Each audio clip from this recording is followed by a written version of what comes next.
How does mitochondrial inheritance cause hearing loss? Imagine tiny power plants inside our cells called mitochondria. These structures produce the energy our cells need to do their jobs, especially in parts of the body that requiring a lot of energy, like the ear.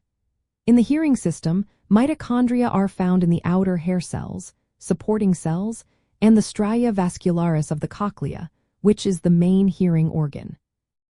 When mitochondria work properly, they supply enough energy for sound signals to be transmitted and processed smoothly. But if mitochondria are damaged or not functioning well, it can cause problems with hearing.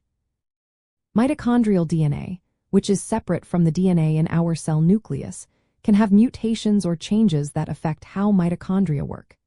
These mutations are often inherited from the mother because mitochondria are passed down through the egg cell. When mutations occur in mitochondrial DNA, they can lead to an overproduction of harmful molecules called reactive oxygen species. These molecules cause oxidative stress and damage to the cells in the cochlea. Over time, this damage can lead to the death of inner ear cells, which results in hearing loss. Certain specific mitochondrial DNA mutations are linked to hearing loss. For example, the A1555G mutation in the gene for the 12S ribosomal RNA makes individuals more sensitive to some antibiotics called aminoglycosides. These antibiotics can cause hearing loss in people with this mutation because they interfere with mitochondrial protein production.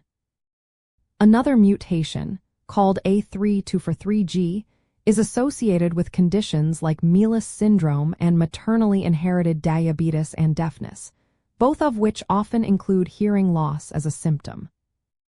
Mitochondrial disorders that cause hearing loss usually follow a maternal inheritance pattern. This means that if a mother carries the mutation, her children are at risk of inheriting it. However, some mitochondrial disorders can also occur due to spontaneous mutations or involve nuclear genes, which are inherited differently. Understanding how mitochondrial inheritance affects hearing is important for diagnosis and management.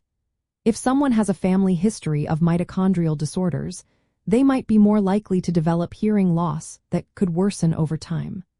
Early detection through genetic testing can help with monitoring and planning treatment options.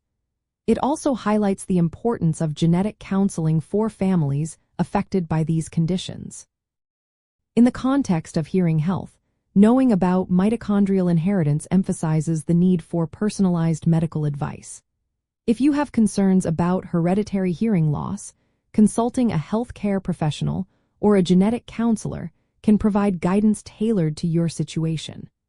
This knowledge helps us better understand the complex nature of hearing loss and encourages proactive steps to protect hearing health.